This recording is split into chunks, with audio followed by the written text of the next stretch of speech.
I am also an indigenously trained shaman and a healer, and I've really dedicated my life's work to understanding what it means to heal and how does healing apply to the most mundane, ordinary 3D aspects of life, and how can we live an awakened life and yet be completely just normal. That's me in a nutshell. I love that. So do me a favor. What does awakening mean? I thought for such a long time around that question. So I really, really love that that's the first question you asked me. I started studying different forms of healing and awakening when I was about 19 years old. And I studied with every like great master, teacher, guru, shaman that I could possibly find. I apprenticed deeply, all in pursuit of this question of what does it mean to heal or what does it mean to wake up? And about 8 or 9 years into my studies, I had a dream. And at the time, I was very much studying the work of a great sage whose name was Ramana Maharshi. Ramana Maharshi was like a guru, as they say in India, or a great enlightened being who lived in India and died in 1950. And he left behind all these teachings and a legacy of spiritual awakening that's quite profound. His teachings are mostly based in how to be still. And so in the dream, I was giving this great sage from India some like body work, massage. I was trying to give him a healing. And when I was ending, I held his head in my hands and he died in my hands in the dream. And I was like, uh-oh, like, I killed the spiritual teacher. I didn't heal him. I killed him. And in that moment, like that, boom, I got the full download of what healing is. It was a direct transmission from Ramana Maharshi. And what I was taught in that moment is healing is remembering who you truly are. Healing is awakening to the truth of what your spirit is, what it is here to do. So awakening is that still point. It's that moment of knowing that you are that. You are that. You are the awakened being. And everything else is kind of like secondary. So like physical healing is secondary because like you could heal your body, but like you're gonna die sooner or later. So like it's temporary. Like you could heal your emotions, but most likely your emotions are gonna change. You could heal your relationship. Relationships also change because those are all happening in the 3D. But the actual healing of remembrance of who you are is everlasting. So that dream where I essentially killed the guru, as he was dying, he revealed to me that which never dies and revealed it to me in a way that I could hold it in my hands and feel it in the dream. And I believe that that's what helps me to presence that in other people. Do you think that is something that everyone is able to experience in their life? I believe that's the purpose of a human lifetime. We are here for that experience. I ask that because there's times where I believe I went through something that you described, and this was in my 20s. And similar to you, is I used to have these dreams. Some of them I didn't know what the hell they meant at the time, but as I got older, I started to see clues I would tie back to that dream. And then when I spoke to other people, and maybe you've experienced it, they'd be like, oh, it's just a dream, or you're crazy. They'd be very dismissive of it. So that's why I always wondered if what I went through, or maybe what you went through, is something that everyone eventually will go through. And I don't know if they do. I think they do. I worked with people like on their deathbed. It's some of my favorite work that I've done. And for sure, people, as they're approaching death, they get to remember who they are. Like I've witnessed it so many times. So it's like a math equation. Like your whole life leads up to like the equal sign. And then the other side of that math equation is like awakening. Like it all adds up to awakening. So like everything in your life, all the horrible things, all the nice things, all the challenging things, all of it is essentially one big math equation that the universe has given to you as a soul so that you can perfectly wake up. And the equal sign for a lot of people is the moment of physical death. But spirituality is like playing a card game with the universe. We're trying to actually experience the death before you die. That's essentially what you're doing. You want to have that experience before the body actually dies.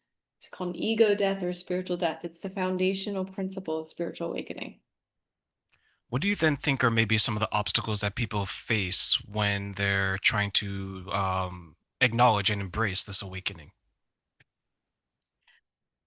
Well, the first is humans. Like I love humans, right? Being human is kind of funny. Like we're actually really kind of fragile creatures. Like we're physically fragile. We're definitely psychologically fragile. To be human, it comes from the word humus, bone, humble. There's a kind of humility to being human. And so there's something very strong in a human that's actually programmed to survive.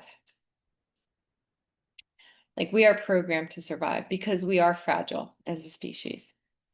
So we have very strong survival instincts.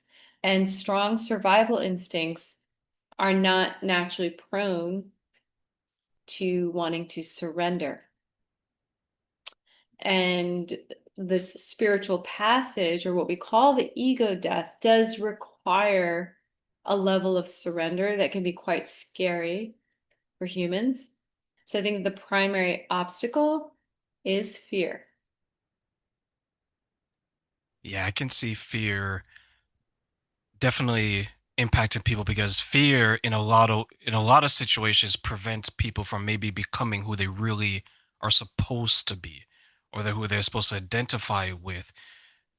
Do you think that self-worth or maybe self-value can also impact someone because maybe they think that they're not worthy of this type of awakening?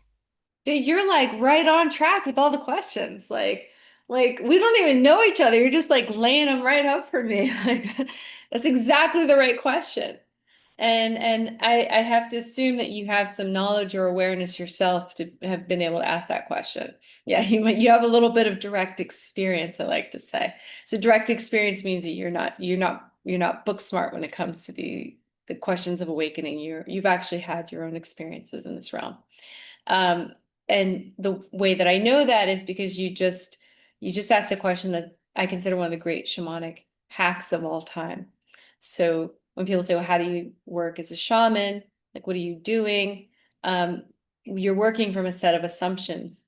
And the most important assumption, I think, is that everybody in the West, primarily in the West, it's not culturally universal, but in Western cultures, there is an epidemic of worthlessness. And the reason why it's a shamanic hack is because I can assume that everyone who comes to work with me who was raised in the container or in the broth of Western culture is suffering from some undiagnosed worthlessness. And it is so deeply buried within them. Because if you have worthlessness buried inside you, last thing you want to do is reveal it, right? Any listeners out there want to like shine their worthlessness out there for the world to see? Hell no, because it makes you feel vulnerable. Like nobody wants to show their worthlessness. So it becomes this universally kept secret where everybody's carrying it, nobody's talking about it. And then you have platforms like Instagram, they're just preying upon it. Like Instagram is like bottom feeding off of everybody's worthlessness 24/7 and banking on it. So not only is it hidden, but it's being capitalized on. And that unseen, unaddressed worthlessness is what makes the realms of money, power, sex, and fame dangerous, is because people are pursuing them to cover up the inherent worthlessness that they're feeling instead of addressing the worthlessness itself. So, by its very nature, those forces have to become toxic because what the universe wants is for you to wake up. So if you achieve money, power, or you have sex or fame or whatever those things are to cover up your worthlessness, at some point it has to destroy you because the universe is trying to get you to wake up in a beautiful and benevolent way. And it wants you to know that you don't need to cover up your worthlessness with these toxic things. Well, actually, the money, power, and sex and fame are not toxic. It's the way we're using them that's toxic. If I would look at my life as you shared that, there was a voice telling me that I was going to be more and how to do it. That voice was like a whisper because the voice of society and those around me, expectations were louder. So I was listening to that voice versus my own voice. But once I was able to shut out the outside noise and listen to myself, you made a good point about social media. I was like, oh, I don't like these things. I should be over here. I should be doing this. What role do you think that maybe the expectations of others or the pressures of society plays on people, as you mentioned, with the fame, the sex, and the money, for them not being true to themselves? It's just an amplifier because we're suffering from like a societal sickness of worthlessness. So those just become amplifiers. And so probably anyone who's hearing this right now say, well, like, okay, great. Like, thanks for pointing it out. Now what? Like, what am I supposed to do with this? Like, what's the point of seeing it? Like, it just makes me feel worse. Well, the first thing is that seeing is the first step in alchemy. The word shaman literally means to take something from the unseen to the seen. So the first step in alchemy in all alchemical processes is to see things as they are, also known as sobriety, seeing things as they are. So that's the first step. You see the worthlessness. But in my experience working with people, worthlessness is not remedied with positive affirmations and positive thinking. That is like putting a band-aid on a sore. Worthlessness is remedied by remembering that you are not separate from the divine. It is in humbling yourself and whatever the divine means to you. Some people like to call it God, some people call it nature, some people call it the mystery. There's one thing we can all agree on. We have no idea how we got here. We have no idea what we're doing here. And we have no idea what's going to happen in the future to humanity. So that is what I call a humbling realization, right? So all of the hubris that we have as humans ends there, right? That's where the buck stops. We really don't know what the hell we're doing here or how we came to get here. And you can be like, oh, it's the Big Bang. Great. What came before the Big Bang? Right? Something. We don't know. That mystery, that is what you need to come back into relationship with. The mystery itself is asking you to come back into relationship with itself because we are meant to be humbled by the mystery. And that, in my experience, is actually the remedy to worthlessness. We feel worthless because we are actually subconsciously, we know we are split from that which we must remember. And I also think this is why, I mean, I spent a lot of time thinking about this, but this is also why you see worthlessness more in Western cultures than you do in other cultures, because the Western culture, we have really doubled down on individualism. So if you think about, yeah, how do we raise a child in Western culture? Like our whole thing is like baby gotta cry it out in the crib over in another room. I'm like, that's so barbaric. That is so barbaric. Like no offense to anyone who's doing that with your child. I think it's barbaric as a practice. It is, but it is culturally meant to try to tell that baby, you're on your own now. You're an American baby, dude. Like, good luck over there in your nursery crying it out in that crib because we got to sleep train you, because we got to get you on schedule, because we got to be productive Westerners. It's like, what? What? Like, what? So you look at like some of the more traditional cultures, like none of that energy was present. And so they remained more united with the divine as part of their consciousness. There's different examples of this. For example, I studied in Colombia with an ayahuasca tribe that would pray not in Spanish, but in their native tongue, because in their native tongue, there was no word for I or you. They could only pray with the words we. So it wasn't I am sick, it is we are sick. So all of their prayers happened in what was called a non-dual language. Why? Because it's remembrance of the union. So they refused to pray in Spanish, which is a dualistic language. What would be then some of the consequences of this individuality when it comes to building healthy communities?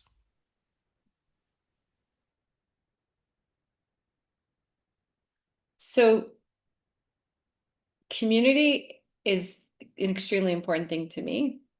Um, but what I've come to realize is like when people hear the word community, they think of like some like crunchy hippies from the 60s. And like, I don't want anything to do with that. That's just weird stuff. But also like we kind of innately understand that community is not something you can capitalize on.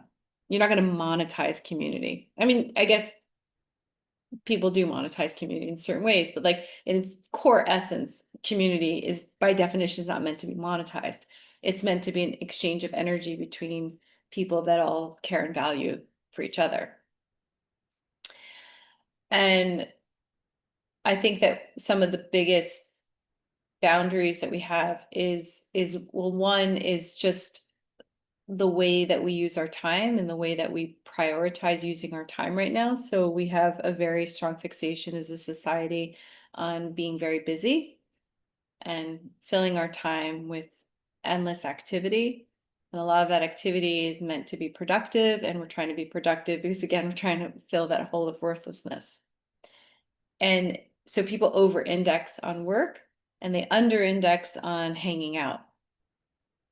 Like hanging out's like super important to me. Like whenever I'm hanging out with my friends, I'm like, finally we got here. We're doing the thing we're meant to do.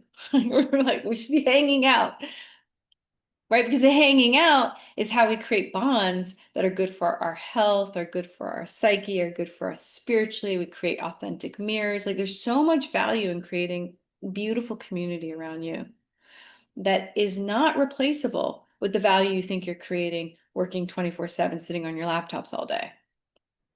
So those are some of the barriers. It's like some of our belief systems around what we think the value of community actually is.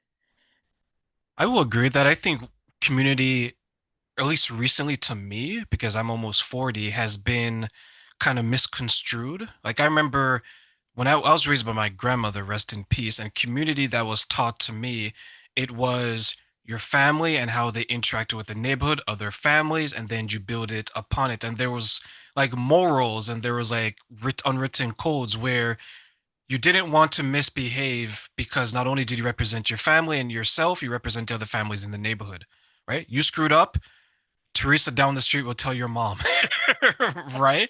Yeah, And there is that's no shame in that. exactly. That's healthy. Like that is healthy, and we should strive to recreate that in our communities. Um, I have some elders that I'm taught by shamanically, and one of the great sort of shamanic teachings they passed on to me is they said, you know, Sylvia, the family is the nucleus of the world. Like the family is where the community comes from, it's where the town comes from, it's where the state comes from. It's like everything begins with the healed family. So like in your healing work, endeavor to heal the family first. Always. Always about that core unit. And then from there comes the community. Why do people, or sorry, let me rephrase that. Are people missing that foundation of family and maybe that's preventing them from identifying who they want to be or need to be? Well, it's again just my opinion, but I see people in their late 20s, early 30s to me feel more lonely than my generation, more isolated. Marriage rates are going down. People are getting older when they marry. Birth rates are going down. So if you just look at the data, it would seem like the family's a little bit out of style right now. And I think that there'll be a reversal of that. What role do you then think spirituality will play in the healing of people as they get older, especially the next generation? You're saying like, will healing work help old people to be less annoying? Oh, I wish, because I'm reaching that point, right? So, I'm not old yet. I'm like middle of the road, but because I look at it and it gave me peace and it gave me understanding. I think the biggest thing that I learned from spirituality and as you touched on earlier, awakening is I didn't feel shame or guilt for being who I wanted to be. And I see shame and guilt impacting so many people where it feels like a prison and they can't be who they want to be. So that's why I asked the importance of it because in my perspective and in my situation, it was very vital for me to have something, someone, a place that said, Terrain, it's okay to be you. Do you think that's missing? How did you alchemize shame and guilt? Like how did that, and what gift did you take from that? When I, to answer your question, it led me to people pleasing. And the gift that I took away from that is I realized the importance of having people around me. Like we talked about the community. Without that, I don't know if I would have realized it then. Because anytime I've talked to someone who's in this field, they're like, Train, actually experienced it a little bit earlier than a lot of other people. I was in my 20s, but I was kind of forced into it. So I learned the importance of one, communicating it, two, building the right people around me, and two, understanding that being yourself, there's no shame and guilt because the people that's going to shame and guilt you, they're going to eventually fall off as you continue the path.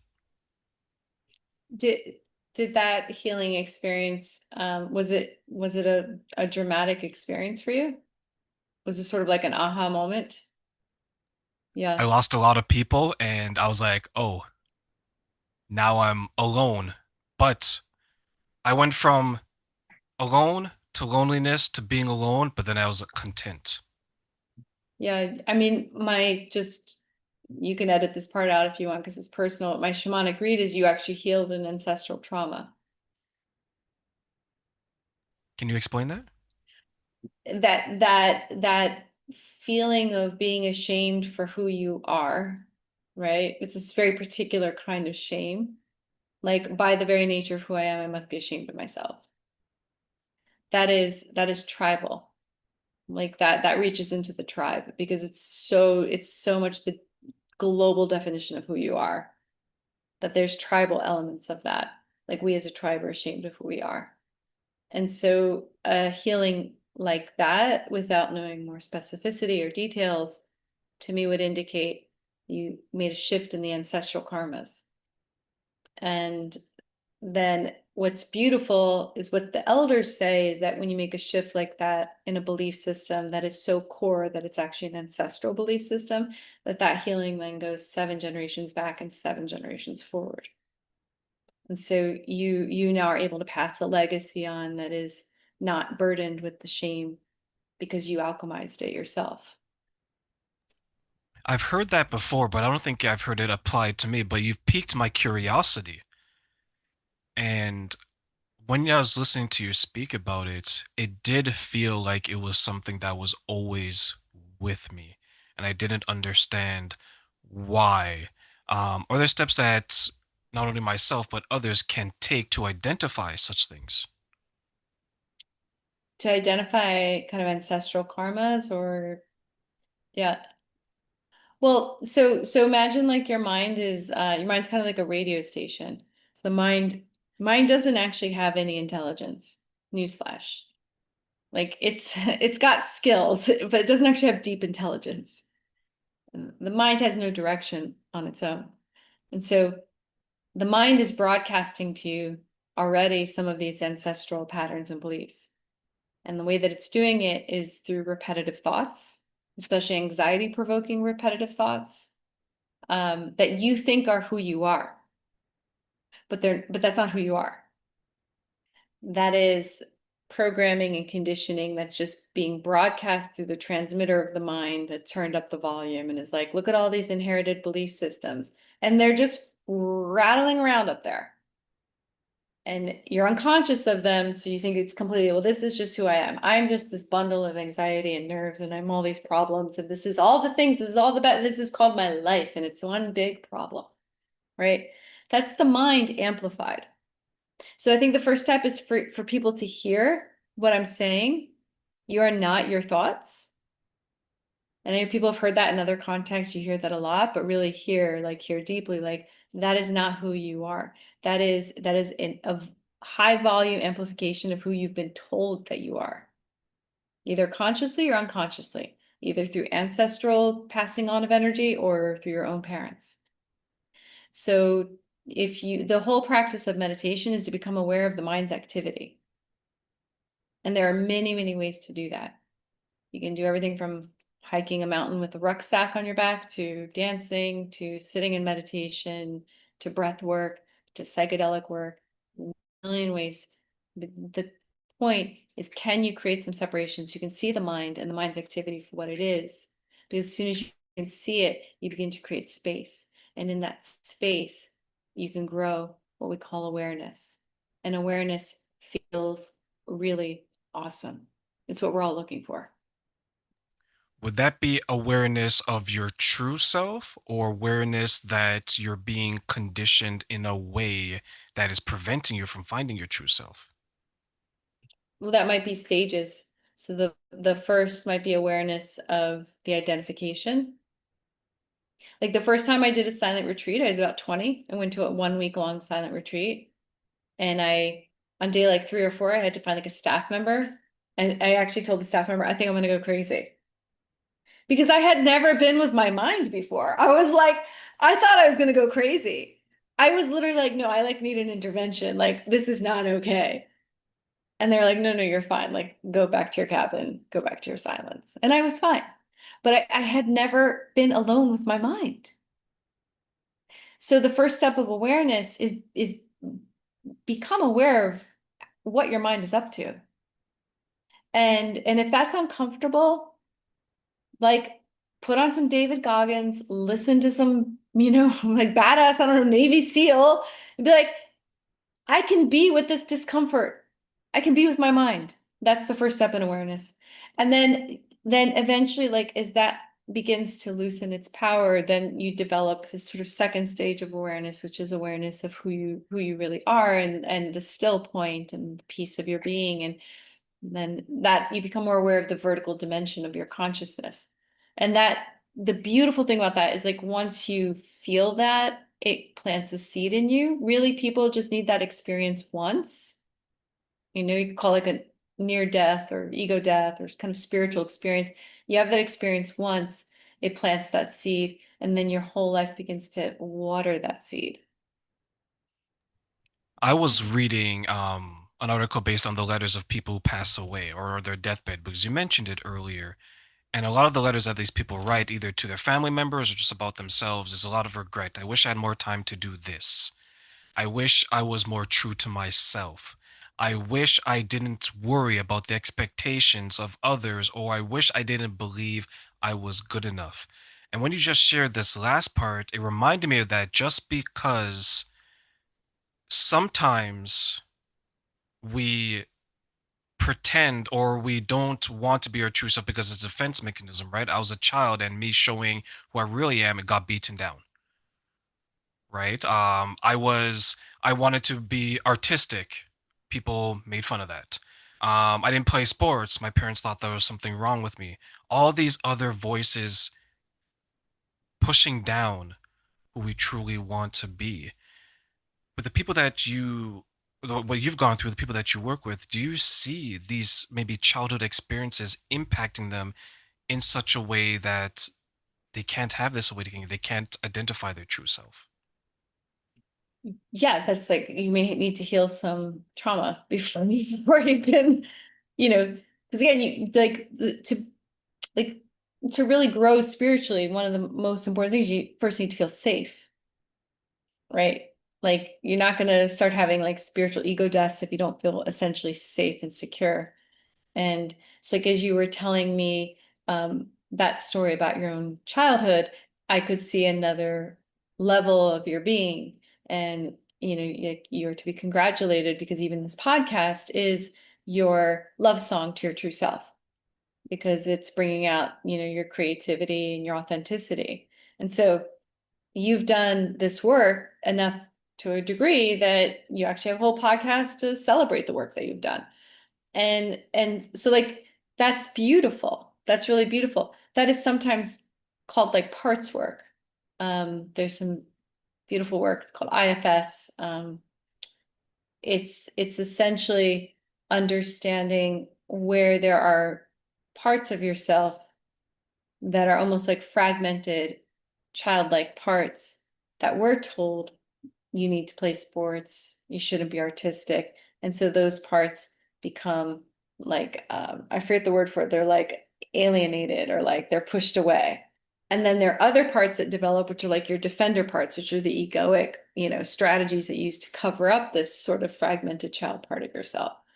And so it works very well alongside um, containers of spiritual awakening is to also do this therapeutic work where you can integrate these parts back to yourself and have a healing in that regard, which then can maybe make you feel more safe, calm, less anxious, and therefore you have more energy available for the work of deep prayer. What would be some of the steps that people can take to approach feeling safe? So some people are actually not safe. I always like to say that. Like, right? Like let's be real. Like I'm sitting here in my very safe house with my very safe family, and I'm very grateful for that. Not everyone um, feels safe. And so number one is we should endeavor um, to lend a hand, especially during this time of the holidays, for anyone who's actually not safe. And so I'll start with that. But for those of us that actually are safe, and this is a psychological anxiety, um, the work of self-inquiry is infallible. So I really encourage people to have sovereign spiritual practices and for community to be a mirror of equals, right? To accountability and true mirroring. So I like to say awakening for the people, by the people. So if you're working through, for example, the feeling of being unsafe, number one is you're sovereign, and self-inquiry means you begin to ask yourself the questions like, and by the way, there's people using ChatGPT right now for self-inquiry, and apparently it works great. I haven't tried it yet, but like you can ask questions like what am I actually really afraid of? And is it true? Can I really know that that's true? Who would I be without that thought? That's based on Byron Katie's The Work, which you can also do online. And so that's all self-inquiry is like to really investigate, to turn and face that unsafety directly. And don't move, don't run towards it, don't run away from it, just turn and face it directly and begin to ask the questions that will help that fear to lose power because ultimately it's not real. And the way you reveal that it's not real is through deep self-inquiry. And surround yourself with people that are on this journey who can become your community, that can hold a mirror to you so that when you call them up on the phone, they don't say to you, dude, you are not safe. You are not safe. You are not safe. You should be worried. You should be worried. No, you need to have friends that are on the same journey that say, yeah, like I'm really proud of the work you're doing right now. Keep doing it. And I want to add that to your point, the right people around you is so important. I think sometimes we search out people to support us and maybe we get involved with the wrong people who aren't necessarily feeding our journey. They're pulling us away from it. And I went through this and I had to identify the type of people I wanted. And one of the questions I asked, since you mentioned questions, was, is this person or group of people helping me to become the person that I want to be? It's beautiful. And I think like what I would add to that is um not like I try not to think, oh, there's some people who are like lower vibration than me. Like I'm not thinking like that. What I'm thinking is imagine that we're all like notes in a symphony. Like it's not like the D note is not better than the A minor. Like they're just notes. But certain notes sound really beautiful together. And so you want to find the people that harmonize your frequency. Not that there's low vibration people and high vibration people, and we're in the high vibration camp. I'm not into that.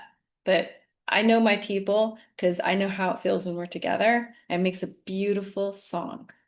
That's what I'm looking for when I create community. I'm going to take a more petty approach. You guys are low vibration people.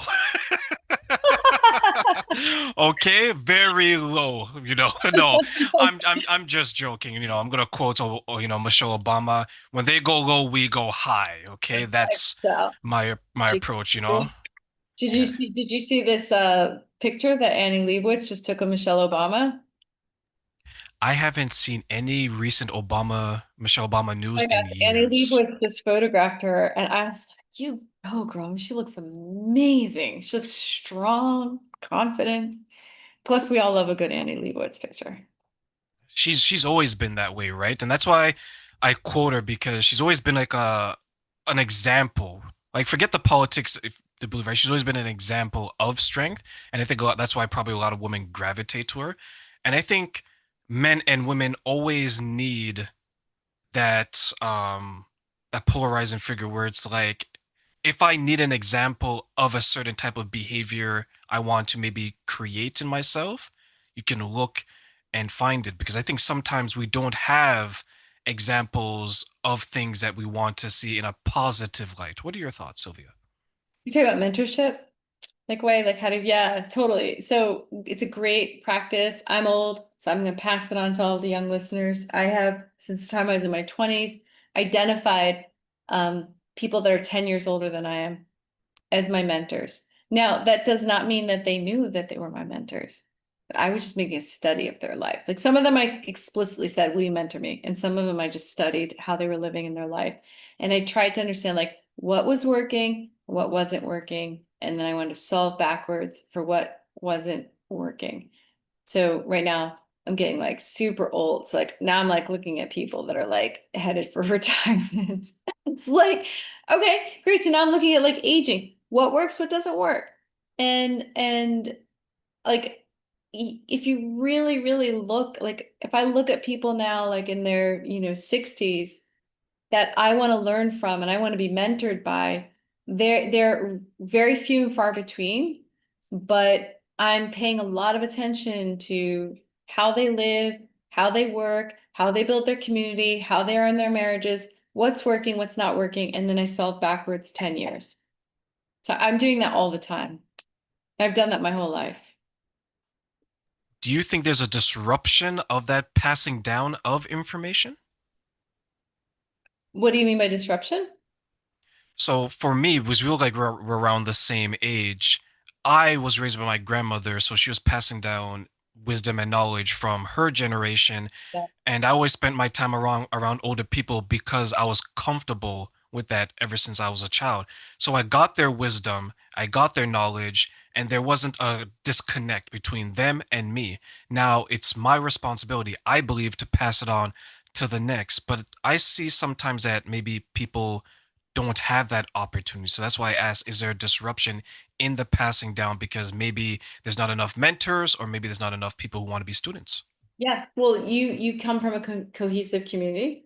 So for better or worse, you were passed on a lot of these values and belief systems, some of which you're actually reprogramming now. So you don't pass them on.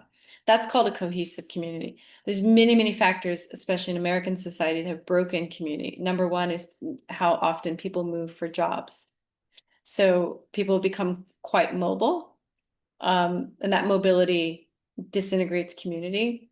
The second is our over indexing on busyness and productivity. So endless work without enough just hanging out. Like even to see someone in America, it's like you have to schedule it like 3 weeks in advance and put it on a calendar.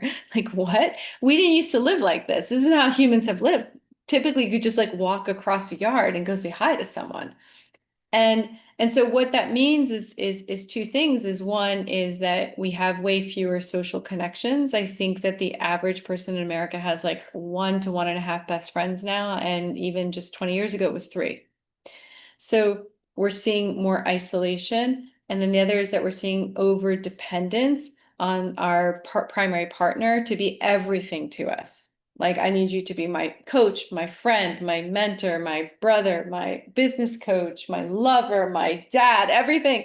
And so much pressure on one relationship, which is why a lot of marriages are actually unhappy. And so that is all because the community is really broken down in the US. And does that mean that knowledge cannot pass? Absolutely. Like, how does knowledge pass if the web itself is broken? So, I think it's very interrelated. And then another thing that I think is really disrupting to how knowledge gets passed is just the state of elders in American society in particular. Um, for a variety of reasons, this generation has not aged well. They have not aged with a tremendous amount of wisdom. They've actually aged with a lot of um, neurosis. And so they're not offering a lot of wisdom, honestly. And as a result, we kind of put them into nursing homes and we don't have them integrated in our communities and our homes. So I honestly, I look at that and I say, okay, like how do we create a generation that can age into wisdom as opposed to aging into, we just assume that old people become neurotic and unbearable. Well, there's no reason to assume that. Historically, that's not the case. There's lots and lots of examples historically of elders aging into wisdom and being revered and respected. So, I don't know. I'm personally trying to figure out how to become one of those elders that becomes wise. I'm I'm working trying to on make sure I don't get thrown into a retirement home. That's what I'm trying to make sure, right? Because you're right. Like I've been around different cultures and people from different parts of the world, and the way they view um older family members, it's like a badge of honor for them to be able to take care of them in their home because they view them as you were able to bring our family over from another country, help start us in this country, or you were there to babysit. Like they have a high appreciation for, let's say, the first two-thirds of their life. Where what I've noticed here, it's okay, I'm 20, I'm gone. The hell with my parents, the hell with my grandparents. Or if they live in the home long enough, it's like unheard of to have three generations in the house. Like it's like the perspective of sharing a common space with those over a certain age is different. What are your thoughts on that? It's sad. I was just in Saudi Arabia about a month ago, and somebody said to me, "We consider your practices with senior citizens barbaric." And I was like, "Wow, that's like pretty direct, but true." Kind of barbaric. We can't believe we look at it as as barbaric practices. Um, so how do I look at that? I mean, like I can only control my own experience of aging and my own family's culture. So I'm really like I'm very, very aware and cognizant of the habits that I have now at my age. Will they be habits that age well? Because I have a responsibility to change my habits in really good ways now while I can. And I have enough life force and strength to change my habits so that I don't just exacerbate those habits so that they become somebody else's burden 20 years from now. So like all of it. So like so much of what I'm doing is so that I'm not an unnecessary burden on someone 20 years from now. So like if I choose, like I stopped eating sugar pretty much when I was in my early 40s because I just saw where that train was going. Like it's not a mystery. Like nobody was like sugar is going to help you to age well, right? So like look, I'll taste it from time to time, have a little bite. I'm not immune to it completely, but by and large, I really just don't eat sugar. Because that's a real way I can change a real habit to have a better impact on how I'm going to age and to not be a burden on the future generation, to be more of a source of wisdom than a burden.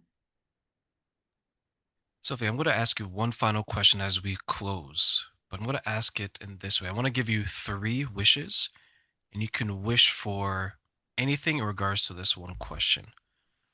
What are three things you wish people knew about creating healthy habits that's going to benefit their life and why? Three things for healthy habits. Well, I'd say the first is awakening, is like the ultra biohacker. So you want to talk about like all the leverage all at once with no cost? I mean, sorry, Brian Johnson, I know you say we should take 50 supplements a day and blah, blah, blah, blah, but the best habit is to wake up to the true nature of who you are and see all the impact that that has across all of your physiological and emotional and spiritual systems. The second, um, the second is to unbusy yourself, to restore your state of consciousness